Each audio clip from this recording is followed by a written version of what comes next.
This podcast was produced by OAR FM Dunedin with support from New Zealand On the Air.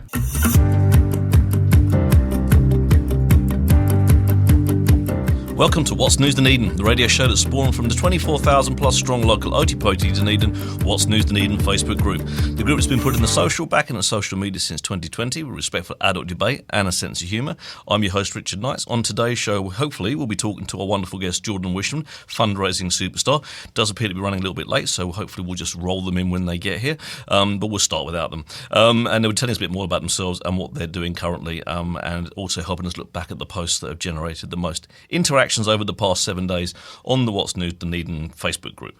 Those three posts today are the Opportunity Party, which is continuing to poll at this magic 5% mark, which is the threshold for sort of entering into Parliament. Winston Peters telling a fellow MP to go back to where they came from and that they couldn't speak the language properly, and the lack of any action, by all accounts, from the Prime Minister over this blatant racism, and the call to reopen the much-loved physio pool. So while we're waiting for Jordan to get in, we will also just kick into our pun of the week, which is our Pun Day Monday post, which is on the What's News Dunedin Facebook group. Basically, everyone's bringing their best puns, their best dad jokes, and whoever gets the most laugh reaction, it's as simple as that. There's no more science involved. Will actually then have their joke brought to the show on a Friday. So the pun of the week, and obviously you'll have to just assume that someone's laughed at this because my guest is running a little bit late. Did you hear about the new restaurant on the moon? Great food, no atmosphere. Personally, it's one of my favourites. So hopefully you guys are all laughing out there as well. We'll save the three pop questions for our guest if they do turn up, and hopefully they will. We'll just crack into the news topics for the week. Now, the first one is Opportunity Party, and there's been lots of talk this election. If you haven't been paying attention, if you've been living under a rock for the last 3 years maybe, or even for the last 6 months, you'll know that there is a general election for central government happening later on this year. November the 7th, I believe, is the actual polling day. So lots been going on. Obviously, the parties are all coming out flying at the moment with releasing policies, with releasing their vote for me campaigns, and the Opportunity Party, which has been around for a good few years. I think it was set up by Gareth Morgan. Maybe I got his first name right. Hopefully I have Gareth Morgan, a long time ago, which is under new leadership by a lady called Q. I've met. She's a very, very lovely person.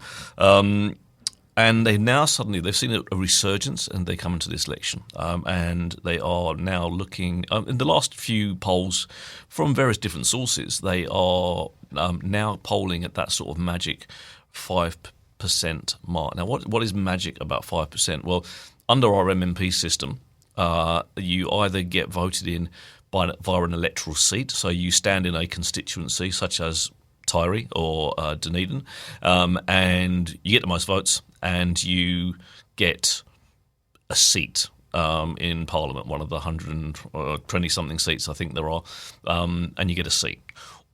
Or you have the party vote. So when you vote in an MMP system, you can either vote for the person or the party, or you'd vote for the person and the party. So you might place a vote for the national candidate, but you might vote for, I don't know, ACT or Opportunity Party as the party vote. Now that means that they kind of collect votes as a party rather than for a particular individual.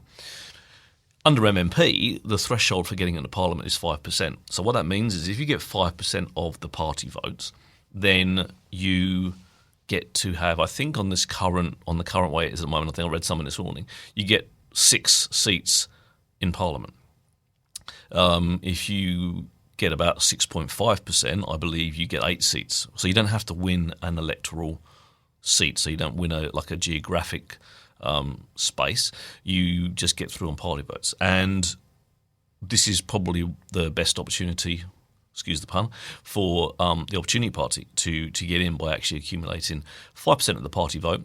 But the thing is, it seems like regardless of what side of the coin you're coming at it from, they are ultimately being sort of seen to be vote splitters.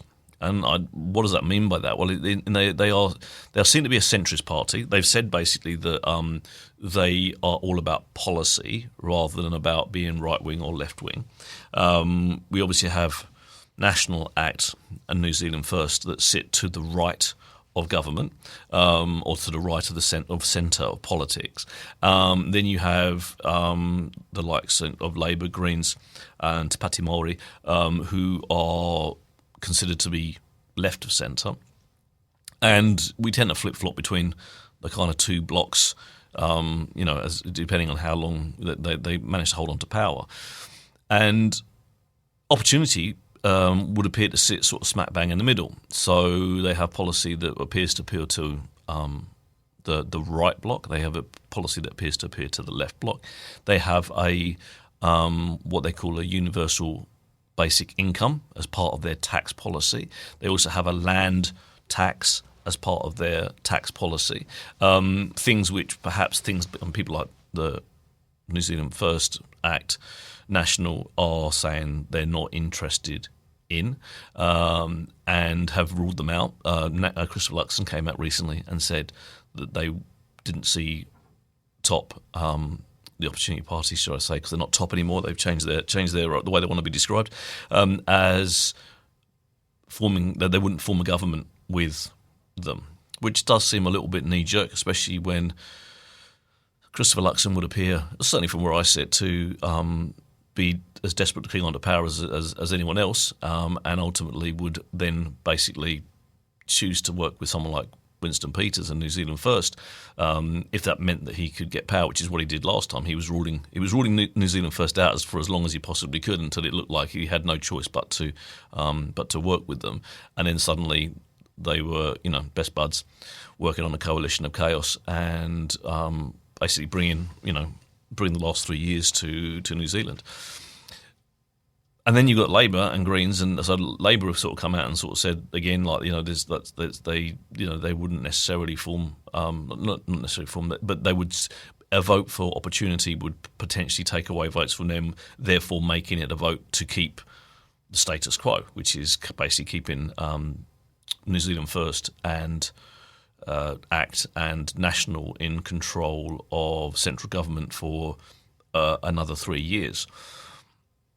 They've got. To me, they've got. I'm a person that votes on policy rather than people. I certainly am a person that votes. If I think a good idea is a good idea, then I don't really. It doesn't matter to me whether the instigator of that good idea was a right wing bloc party or a left wing bloc party. My view is, if you've got a good idea, it's a good idea, and that should actually garner support across every party, such as the Greens' latest policy around a state-owned power company, and basically and solar as something for every household, if that can be possibly achieved. Now, again, lots of people come out and kind of go smash that because it was a green policy rather than they didn't think of themselves. But to me, that's a policy that benefits everyone and doesn't actually affect anyone in a detrimental sense. Like having a national power company that actually then puts the privately owned power companies on notice and in competition can only be a good thing. We talk about the duopoly of supermarkets, and you kind of go, well, actually, if you brought more competition in, then you got more competition, and that's a good thing. And that to me makes no difference. So, Opportunity have a number of policies that, in my view, would make sense. But it also seems to be they would perhaps be wresting some votes from a number of places, and those parties right now are naturally, when you consider the knife edge that potentially Parliament sits on with a number of, it doesn't take much one way or the other to put the other block of parties in power. I guess they're concerned and worried that potentially that if they don't get that vote, then it puts the other side in power and not them. And again, that kind of then turns into this kind of kingmaker situation, which is a very strange, I find, very strange situation with MMP with regards to how the parties, some of the minority parties can actually hold the balance of power. And we saw this with New Zealand First at the last election. If they decided that they were going to go with Labour, for example, then, which they have done in the past and had done under Jacinda Ardern, and obviously they ruled it out quite early in the piece last time at 2023. But if they had suddenly decided that they wanted to go across that side, then they would determine who was the major player in Parliament. And again, they've done it this way. So, you've got Winston Peters as kingmaker, and has been for a number of parliamentary periods in over the last 15 years. Then you got this new player that comes in and says, "Hey, like maybe that makes us the kingmaker," because for six seats can be significant. Because when you're only talking margins of, when you're that close that it's like 2-3 seats either way, six seats can be the swing. And maybe that's why. There was a breakdown the other day on one of the news outlets that basically sort of said where the votes were coming from. The people that were now saying that they would party vote for opportunity, where would their votes coming from? Where would their votes would have gone at the previous election, and it wouldn't have been opportunity.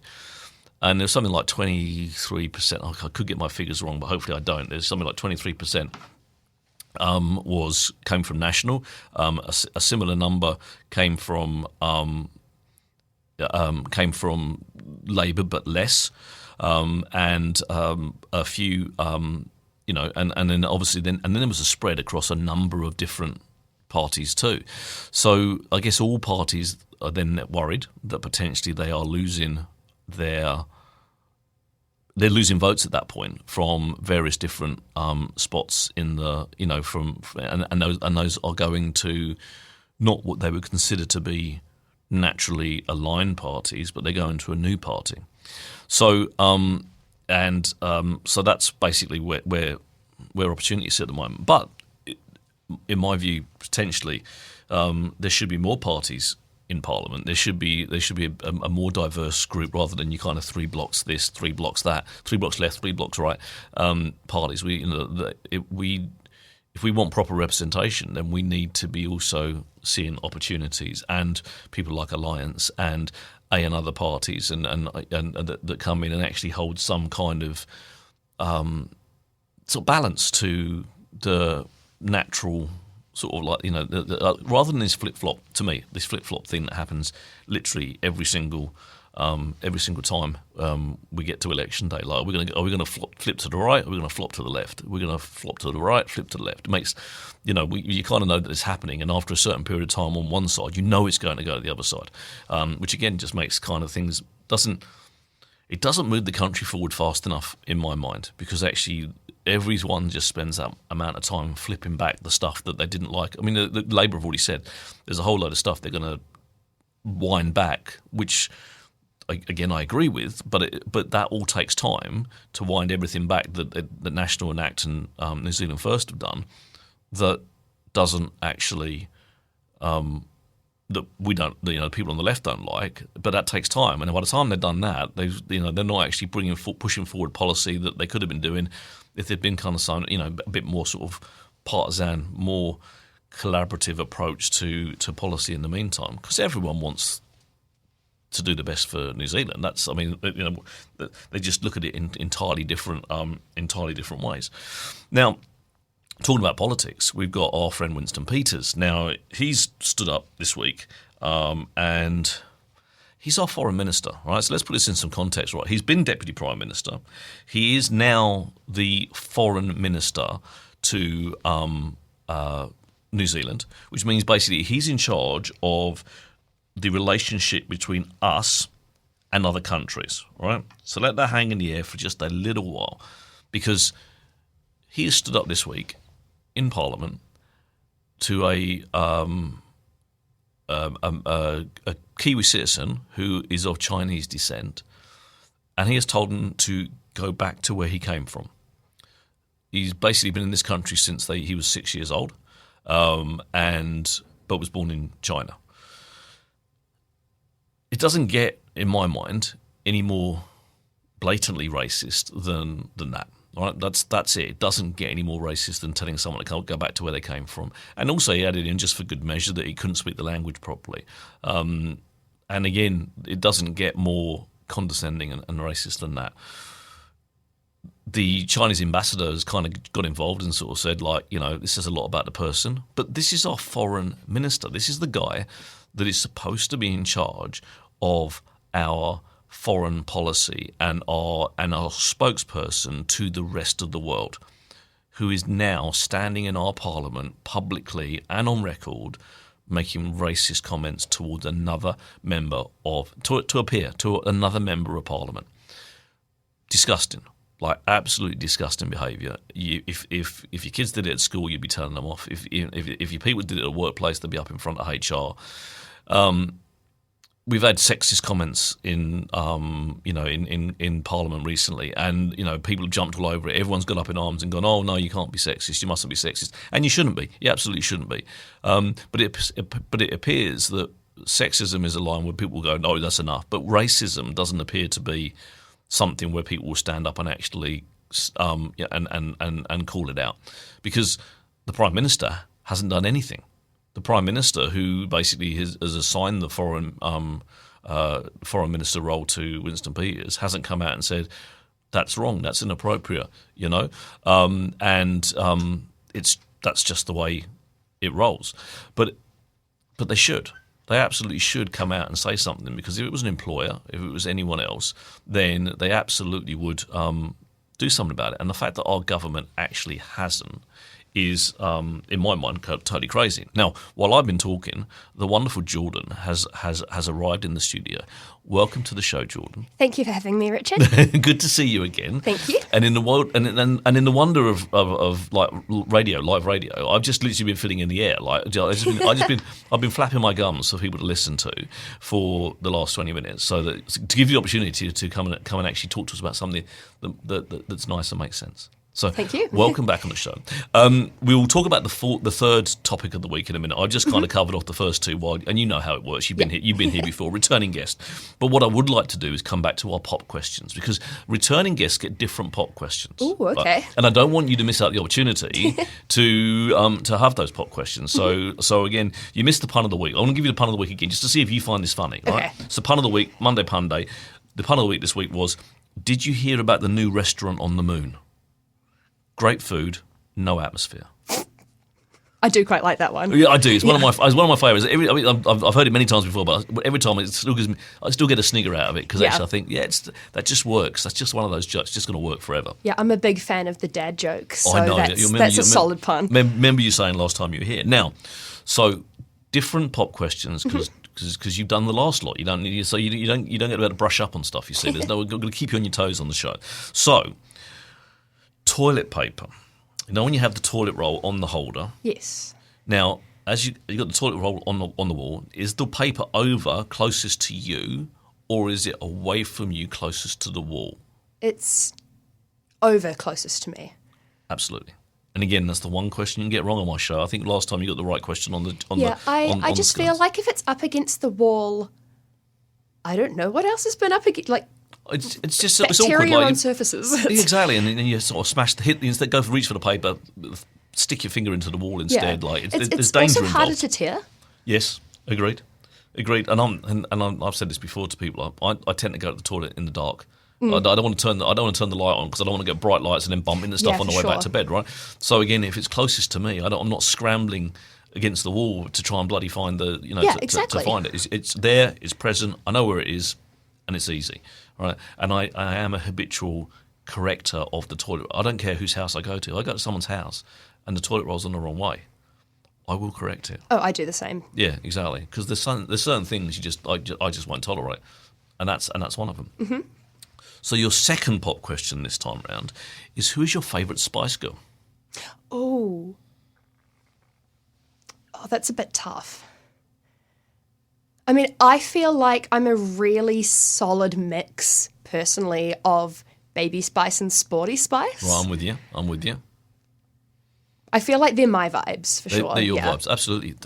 I saw that Sporty Spice got married recently. Oh, did she? I believe so. I could have this wrong. I might have dreamt it. I might because sometimes I do have some strange dreams. Last night I dreamt that Lewis Capaldi came to my house, and he'd grown a beard like a goatee beard. Lewis Capaldi, great singer, came to my house, and my wife wouldn't let me go to play with him because I had to cook a turkey. Because the turkey was not in my house, the turkey was another house. I had to go and cook the turkey at the other house and bring it back to the house that I was in.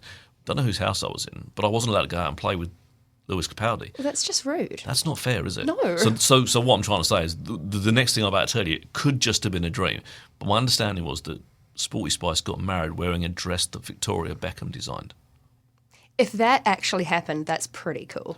I think that's what happened. I want to say that's real life, but again, sometimes my inner thoughts could just be that's all they are. Yeah, But well, I'm more familiar with them as characters than as people because I was born in like the very late 90s, so I kind of just got the tail end of it. So yeah, and I was born so far before that. I was just kind of like, I'm just flicked past my eyes again. So now, third and final question is a thinker. Would you rather have teeth that are unusually pointy, or always have hair that was wet? teeth that are unusually pointy Yeah. because I feel like I can just like wear mouth guards. You could deal with that. Just Yeah. keep your mouth shut. Like, if you don't want people to see your pointy teeth, If like, my hair was constantly wet, I'd always be getting sick. possibly. I haven't got any hair to keep wet, so like to me, like it's the hair. I'd be like, well, Yeah, so no. what, when wet I hair's go, not when wet I go hair? to sleep with wet hair, I definitely find I get sick more often. So Yeah, well, that's the downside of having as much hair as you do compared to me. Like, I literally can get out of the shower, my hair's dry, which is fantastic. Yeah, exactly. I just run my hand across the top of my head. It's like, oh, that's dry. oh yeah, nice and easy. That's Done. it. It's done. Do I start it today? No. Anyway, so I was just talking about the 3 topics of the week. So we'll get back to the last topic of the week, which was the call to open the physio pool. Yes. So, which has been a subject of debate for a long, long time in Dunedin, because actually it broke. So something happened. Parts were broken. They couldn't get them. They're like, because the pool is so old. Yeah. But there's parts from out the country. They never kind of got them. It was going to cost a fortune. And then we got the whole hospital debacle where they weren't sure whether they're going to be knocking the damn thing down. There's been a call this week, another call to actually reopen the physio pool. Now, I don't see any downside to it, right? Because actually it's something that benefits are people that have accessibility issues, disability issues, injuries. There's lots of good therapeutic and health benefits of the pool as we had it, right? My question is, how the hell do we get it going, right? Because that's the one thing. Because again, it's still in that sort of situation, that limbo situation where it's owned by the hospital. What they're going to do with the building? How do you keep it going? But in theory, it's what are we even talking about it for? Let's get it, because we don't have that facility. We've kind of got there's a new sort of like hot bath at the Mosgiel Ooh. one, but I don't think it's the same. That's the thing. No, Is I like, don't think 'cause it would be. I don't. It's kind of similar, but not quite as therapeutic in its. And of course, it's Mosgiel. But it's also, I think it's ever so slightly different. I think the temperature's not as high for a start, and of course some of that heat and all that. I don't know much about it. I'm sounding like I know what I'm talking about. Like genuinely, I don't. I just what I've read. That sort of like warmth of the muscles and motion, and it keeps everything going. What's your thoughts on it? I mean, I definitely feel like a physio pool would be a great benefit to the community, but also as like not just people in the community who get to use it and benefit from the health aspects of having a physio pool, but also for like in connections with the university, there's a lot of really interesting research projects that could potentially happen. It's another avenue for our physiotherapy students to be able to go and learn to be able to give that type of care as well. So but being a varsity town, there's so much more possibility and opportunity for having a pool that would like benefit all sorts of different parts of the community as well. And that's something that we do well in this in OTPOT is the research side of things, right? So it doesn't literally a week doesn't pass when there's some cutting edge research coming out of our university, like literally we're only scratching the surface. That's only the stuff that the paper, the IDT, for example, chooses to give any airtime to. There'll be a whole. That's the tip of the iceberg. There'll be a mountain of stuff that's going on in the background because we've got such amazing people, students, PhDs, researchers, and professors, and all that kind of stuff that will be flooding into the scientific world, which is fantastic. But having a pool where again that research and that nurturing and that other stuff can take shape and benefit the rest of the world, because a lot of our stuff that we're going out at the university is going worldwide. When you're talking about new cancer research and diabetes research and all, it doesn't matter what it is, right? Again, to have the pool provides the opportunity for those incredibly smart minds, far smarter than I'll ever have, unfortunately for me, to get out there and actually do even more for the common good. For sure.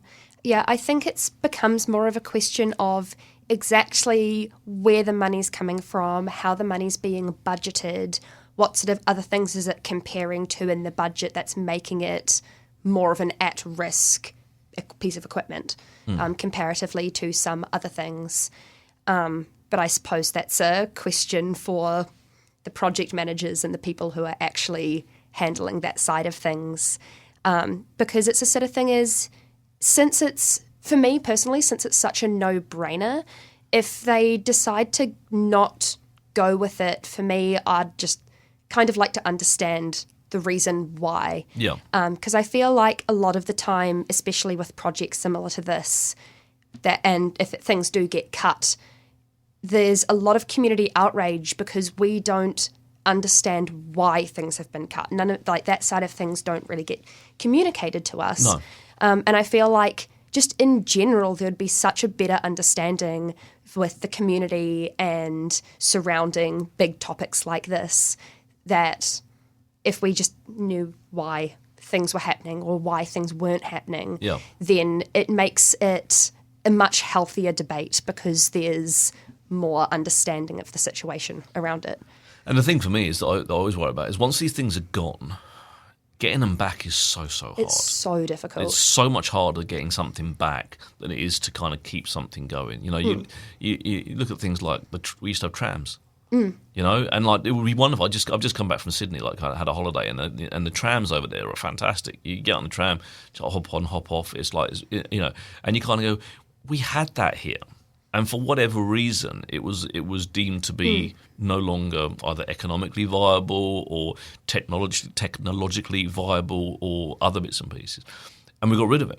And now you've got people calling for it, and you're kind of going, now we've got a bigger population actually. Like whilst just up and down, perhaps the hill, just in Mornington, like you just kind of go, actually, forget citywide, like there's benefit right there, right? Now it's gone, and the bits and pieces and the stuff is now buried under new sill and new tarmac. And apparently they found something the other day. Someone was digging in the road and found some part of the sort of pull mechanism because it was like a chain. Oh, that's quite cool. Yeah, exactly. Well, that again, I'm hoping I haven't just dreamt that, right? But yeah, so they were doing some, and they found part of that sort of chain mechanism. And again, you can't just let's just dig the rest up and put it back, because that's not how it works. But the fact it's been buried and gone means that the cost to put it back is significantly high, and that becomes again significantly more prohibitive in order to give you back something that you once had. Yeah, because it's like once you remove that base infrastructure, then all of a sudden for future projects you've added on the cost of completely replacing the infrastructure from scratch. So and that's my fear with the pool, because again, like now we know where the buildings are going. Can we save that building? Can we somehow find a way to keep that in our community? Because yes, it may have a cost. Yes, there may be taxes that need to be spent. Yes, there may be funding that needs to be generated through community outreach or GoFundMes and all those kind of bits and pieces. But you can't deny the benefit to community that it brings. Definitely not. So we need to keep it. We need to find a way. And how do we do it? And it's just like the university bookshop, which is, again, there was a meeting last night. You got to if you lose it, you've lost it. Yeah, if it goes from that building and it becomes a smaller, just textbook type thing, getting it back to what it was is beyond a lot of people's ability to envisage and to happen. If we can find a way to stop it going in the first place, maybe we can preserve something that, as a community, we look at and go, yeah. But I also understand it needs to make money. But at the same time, does it need to make money? Can we find a model where actually it's not all about making money? It's not always about the dollar. Actually, it's about the community and what we do to keep that. But it just goes to show that our actions matter. We need to hold ourselves responsible, that if we want to be able to save the university bookshop, we should just go and shop at the university bookshop instead of shopping online or thinking about those really, really big chain stores necessarily. Because if we physically go and show interest, then people can't deny that. I feel like we've kind of fallen into a culture where you have a lot of people sitting behind keyboards and they're very vocal and very passionate about things, but then it's like a ghost town in real life because no one's actually putting actions behind the words that they're saying. So it'd be really, really cool as a community, and to stop things like this happening to other small businesses, just put our money where our mouths are, actually go and shop at these businesses and keep everything local to physically show that support so these businesses can kind of just continue to operate and time again be proven that they're needed for us. Yeah, I mean, I'm not a big book buyer, but if I get the opportunity to buy a book, I will try and go to the university bookshop. Yeah, and I think that's what we've got. We need to be doing more of that, and we actually need to spend a bit more time thinking in that manner so that we can do those things. And rather than just sitting and talking about it, it's all well and good. I go on the radio, I go, oh yeah, save this, save that, save the dodo. But if every time I see a dodo, I kick it in the shins and throw it in the ditch, I'm not, rather than kind of giving it cuddle and saying, hey, you've got to walk the walk, haven't you? Yeah. That goes along with that. Now, talking about walking the walk, we're going to talk about you again. So the last time you were on the show, you were, if my memory serves me right, and I haven't dreamed it, you were rollerblading up and down the Peninsula Path to raise money. Yes. So I attempted to skate the distance of 3 marathons in a month last year to fundraise for the Heart Foundation. All right. And I completed, I believe it was 112 kilometres of that. So I got very, very close. Right. What would have been the 3? Is it 42? 42, so it would have been 126. So I was only about 14 kilometres short. Right. But you know how the weather is in May. It starts kind of getting a little bit hit and miss. So I just wasn't quite able to complete that last skate to be able to get myself over the line. But I was able to fundraise quite a good amount of money for the Heart Foundation, which was really, really awesome. If it's not rude to ask, how much did you manage to raise? Oh, I believe it was over $300, but Nice. I have not actually retained that number in my brain. That's all right. It's and every dollar is important, right? That in itself is a fantastic charity organisation that does a hell of a lot of wonderful mahi out there. So I introduced you at the beginning of the show as a fundraising superstar. What have you got? What have you got your eyes on currently? What have you been doing since? Obviously you did that. What have you been doing since, and what have you got your eyes on currently? Since that, I've been doing lots of other little bits and pieces with the community, both the ice hockey community around Dunedin and Otago, but also I do a lot of work with the local performing arts community here in Dunedin. So just been pottering around and working on little bits and pieces all over the place. But this time round, I am raising money for the Wakatipu Wild women's ice hockey team, which is based in Queenstown, but it services the Central Otago district, the Southland district, I don't think we've ever had anybody from Clutha, but would welcome people from Clutha. All sorts of people all over the region, which is really, really cool. And one of the things that we're starting to really, really push with our club is youth development. So working with young girls and getting them into the sport and trying to be able to help them with costs because it is incredibly, incredibly expensive, especially for the girls that live rurally, or even, for example, Alexandra Cromwell, because the rink in Alexandra is outdoor, it's only open for a set amount of time through the year. Right. So in order for us to actually be able to function year round, it involves a lot of travel around to different facilities, just because we don't have places that are open to us all the time. Even the Queenstown rink gets melted over the summer quite often as well. Right. So it means that everybody has to travel either through to Gore or through to here in Dunedin and to be able to train or play or do anything really. So being able to fundraise for that's really important to me, because not only is it helping bring an entire generation of new young women into a sport, but it also means that our program will become a little bit more sustainable. At the moment, between paying team fees and fundraising, we have to be kind of making $65,000 to $70,000 per year in order to be able to play as a women's team. Right. And that's a very large amount of money. Yes. So, yeah, anything that I can do to kind of foster that development is just a help to everybody.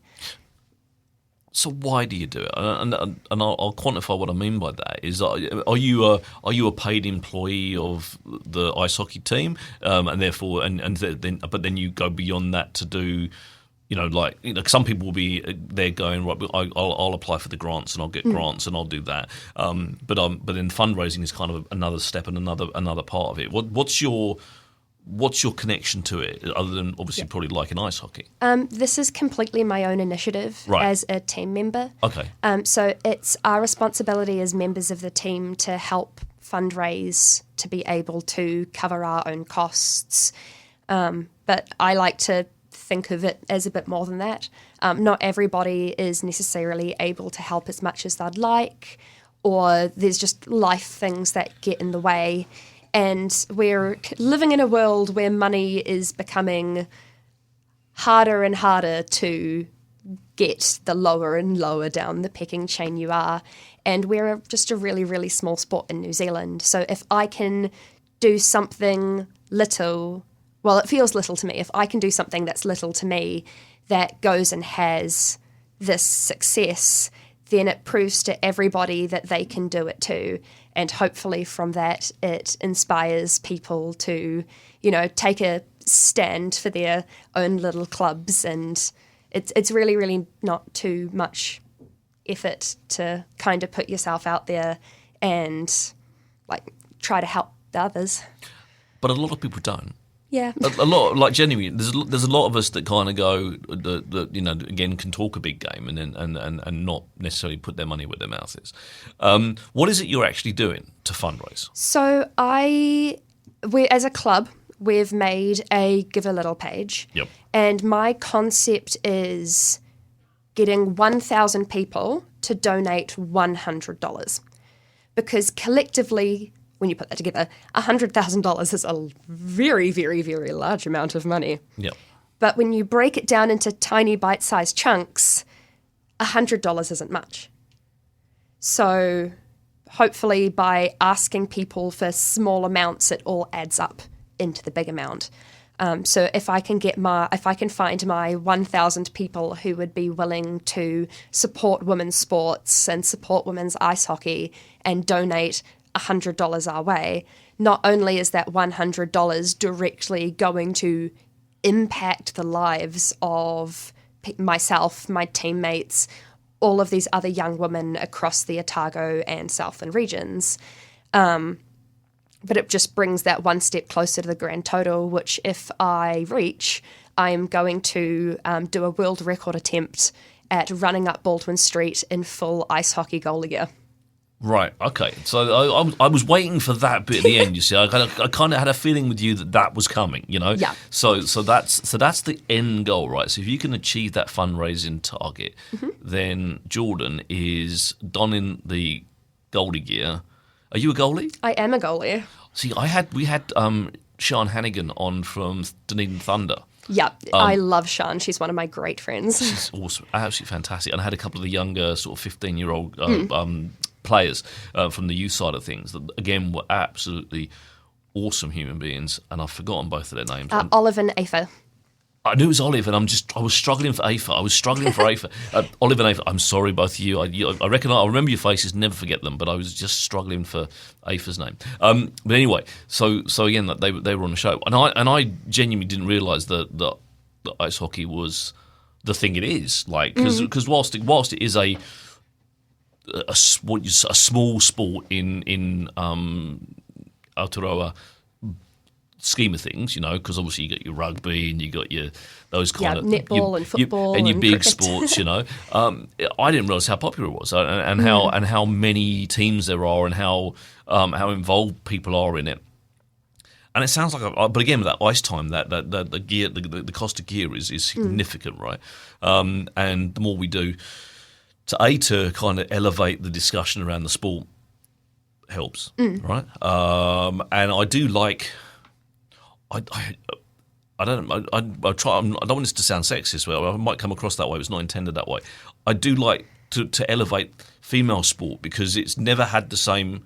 It doesn't for no reason other than the fact it's girls rather than boys, and that's literally it. It's never had the same recognition that it deserves at that level. Because actually, I tell you what, there's lots of girls that play sport far better than the boys, just look at the most recent women's Super Rugby season. Well, absolutely, it's like, and it's fantastic, and so, but again, there always seem to be two levels of it, and it shouldn't. In my mind, it shouldn't be like put everyone at the same level, because at the end of the day, I watched the Women's World Cup here when the Women's FIFA World Cup was here, and the skills on display on the pitch, right, were as good as any football that I've ever seen, and I've watched a lot of football in my day, right? Because that's my sport. It's the right shaped ball.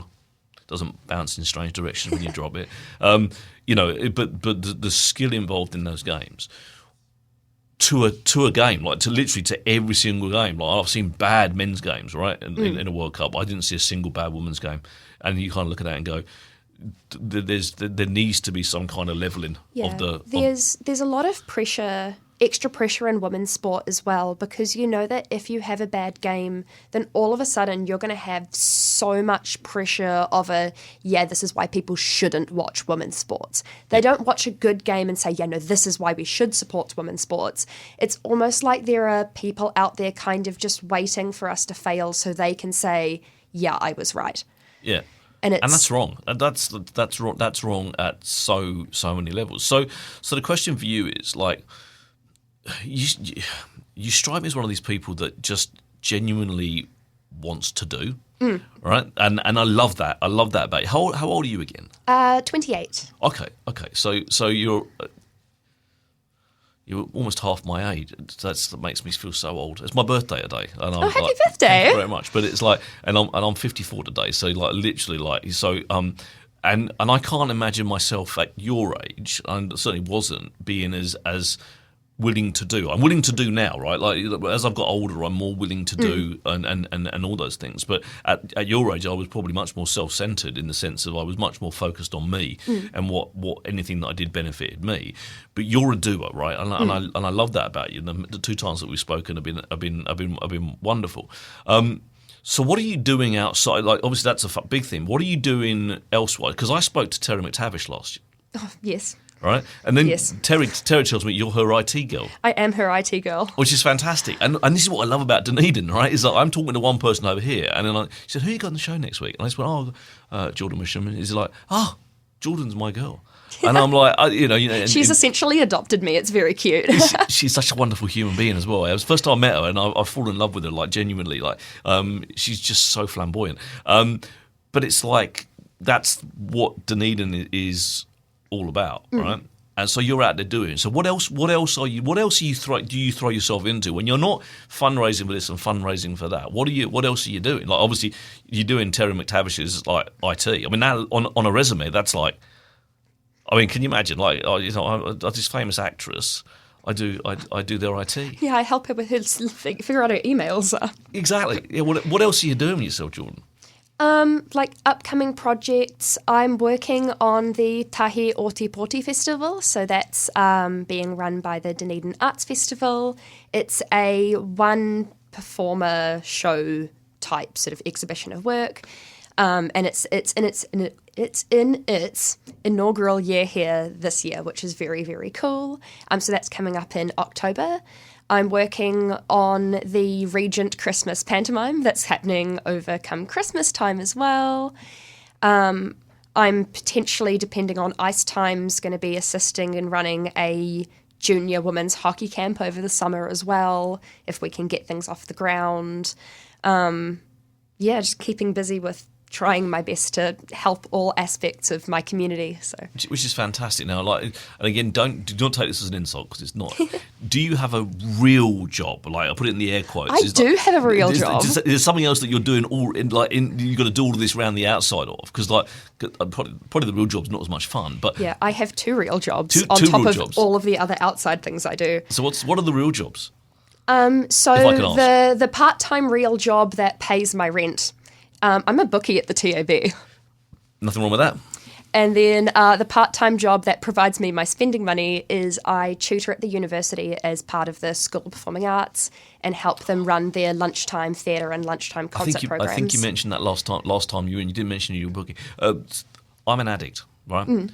I have been all my life. I know I am. I'm just that kind of type A kind of like, if I like something, I do something I like to the point where I'm just addicted, right? Mm.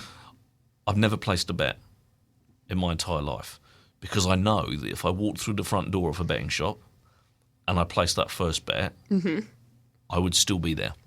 Yes. I would genuinely... So I'm proud of you for not doing that. Thank you. But it's like one of those things, it's like I just know, like, I want to bet. It's like I genuinely, like, there's a part of me that goes, you make some money, Rich, like, apps. But I know what my personality type is like, that I've never, ever been on the inside of one. I literally came out in hives when I went to Monaco once, because with all the casinos and stuff. Oh yeah. And I was on there for like a work trip, so we were being very flamboyant, and it was a reward trip, and it was congratulations, you've achieved these great results. We're taking you to Monaco. And I turn up just outside the casino. There's like a red Lamborghini there and a yellow Ferrari there, and all these kind of things. And I literally walked into the casino, and there's all these tables and the money. Mm-hmm. And I literally ran out. Like there was a part of me that was just starting to bubble, and I was just like, I can't be in here, because if I even cross the threshold, I'm going to put myself in a situation where I might not come back from. Which is like, again, it's just like, but do you see some of that in the? We definitely see some of that.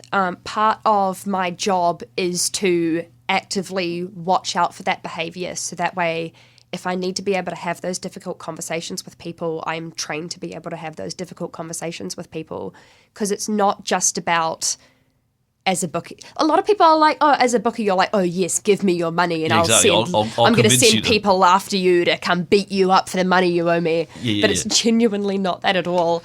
It's getting to know what your customers like and what their spending habits are, and if they start to behave out of the ordinary, or spend more than they usually spend, or spend longer periods of time placing bets, then it's our job to be like, hey, I'm just checking in on you, like, you are spending a bit more, are you all good? And have those sort of conversations, because it's not just about getting your bet on, it's also about safer betting and safer gambling, and making sure that at the end of the day you're still going home to your lights on and food in the pantry and power, water, all of those sort of things, but the things that like you need to be able to live, because gambling at the end of the day is just a form of entertainment. Yes. It shouldn't be all consuming, it shouldn't be your life. No. That would be the equivalent of saying, I do nothing all day except watch Netflix every single day for every minute of the day, because that's also equally unhealthy. You're not out there and actually being able to experience life as it is. And we all want entertainment, we all want excitement, but it shouldn't necessarily affect you being able to live day to day. Fair enough. Now, someone's listening and they want to get involved, and they want to be one of your 1,000 people that donates $100, which is $2 a week, less than the price of a cup of coffee. over 2 weeks, like a fortnight. How do they find you? Where would they go to get involved? Yep, so you can jump on to Give a Little, and if you search up the Queenstown Ice Hockey Club, you'll be able to find our club page, and it's just popping donations through on that page itself. So there's no special event page for this. It's just going on to Queenstown Ice Hockey Club and donating directly through there. Specifically for this fundraiser, if you just pop in the little comment box that it's for the Baldwin Street fundraiser or the Wild fundraiser or the Women's Hockey fundraiser or anything like that, just helps the club treasurer be able to figure out exactly what belongs to what. But yes, if we can get 1,000 people, which considering how many million people we have in this country, 1,000 is just a very tiny, tiny percent. 1,000 people donating $100. And there'll be a very, very well publicised mockery of myself running up Baldwin Street, because it's not going to be pretty, and I'm openly acknowledging that. No, it's fair enough. It's going to be more entertaining than anything, for sure. Is there a time frame before you do that, or before you draw the cut off when I managed it, I didn't manage it? Is there what's the deadline for that? At the moment, I've got the deadline set for the end of August, but if we're close but not quite there come the end of August, then I'll probably bump it back a little bit. I would rather extend the deadline and have the chance to be able to help provide for my teammates and ensure the future success of the team, then be like, no, well, not running. Thank you. We've run out of time again. Appreciate you making all the effort to get here. So, but just sit there while I ran the show out. Thank you. Thank you so much. Well, that's a wrap for this week. Thank you for tuning in. I've been Richard Knights, and you've all been wonderful. Remember, if you're looking for robust, respectful adult debate about all things local and further afield, and a welcoming online community that doesn't take itself too seriously, come and find What's News Dunedin on Facebook and join our fun. On next week's show, we'll be talking to Tamsin Brasher, Wikimedian in residence, and look forward to seeing you at 12 on Friday next week on OAR FM. And if you want to listen to the show again or simply share it with your friends, you can find the podcast at oar.org.nz or even on YouTube, Spotify, or your favourite podcast provider.